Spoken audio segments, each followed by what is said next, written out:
Abda Praveen here on Democracy Now!, democracynow.org. I'm Amy Goodman with Nermeen Sheikh. We turn now to look at Pakistan. On Monday, President Trump announced an escalation of the U.S. war in Afghanistan. He also issued a warning to Afghanistan's neighbor, Pakistan.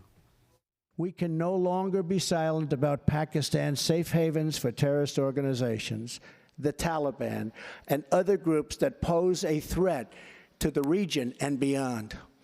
Pakistan has much to gain from partnering with our effort in Afghanistan. It has much to lose by continuing to harbor criminals and terrorists. President Trump went on to say that the U.S. would develop its strategic partnership with India, calling on the Modi government to help in Afghanistan.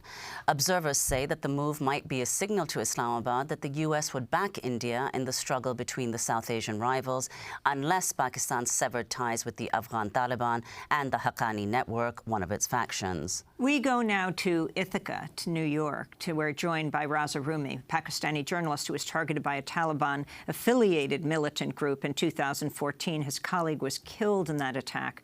Rumi moved to the U.S. soon after and now teaches at Ithaca College in New York. His book is titled The Fractious Path, Pakistan's Democratic Transition. Welcome to Democracy Now!, Rumi. Can you start off, Professor Rumi, can you start off by responding to what President Trump said in his Monday address?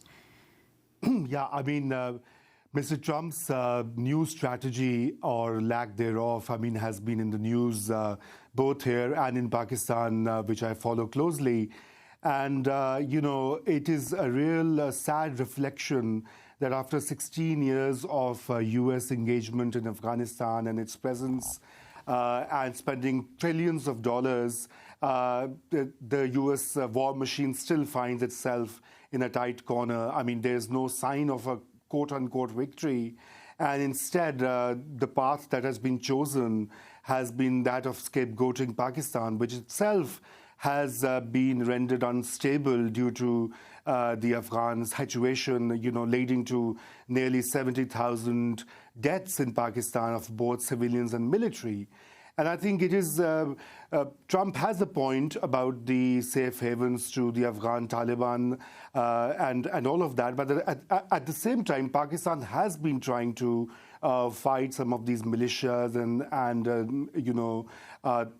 sort of punish them as well since the last 3 years. And all of that effort and all the country's local situation has been ignored in this larger narrative of which is a very U.S.-centric narrative, unfortunately. And I think the call to India is going to be even a more worrying sign, because India and Pakistan rivalry spans over 7 decades. They fought 4 wars, and they both are nuclear-armed states. And if you actually escalate that conflict in the region, it is not a very responsible thing to do for a superpower. Well, Raza Rumi, you mentioned, one of the groups that the U.S. is calling for the Pakistani government to sever ties with is the Haqqani network, which is an affiliate of the Taliban. Can you explain who the Haqqani network is and how it began? Well, Haqqani network is one of the leading factions within the Afghan Taliban, and the Haqqanis originally were trained and supported by the U.S. during the 1980s in the war against Soviet Union when the Russians had occupied Afghanistan. And so, you see, we have a theme here in this region of all the earlier experiments with Islamic militancy and propping up Islamic extremists against these evil Soviets. That has now taken a full circuit, and all these former allies have actually turned against the Western countries, like the U.S., who supported them in the first place. But that's a separate story. Haqqani network operates both in Afghanistan. It has close ties with Pakistan's government and its security agencies, but it also has a presence in the Middle East, in the U.A.E. and in other countries where it raises a lot of money and manages a lot of real estate and businesses.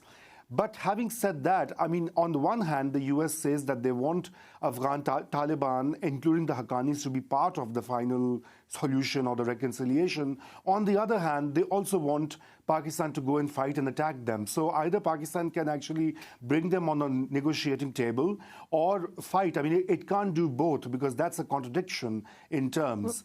And I think this is the real confusion here.